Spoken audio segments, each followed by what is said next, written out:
giden gelmiyor, acep nedendir? Burası muştur, yolu yokuştur, giden gelmiyor, acep ne iştir?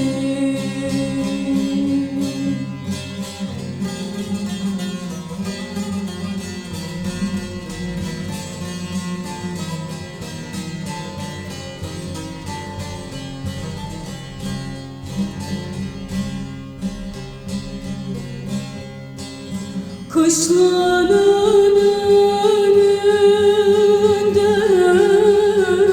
redef sesi var, bakın çantasına acep nesi var, bir çift kundurayla bir defesi var.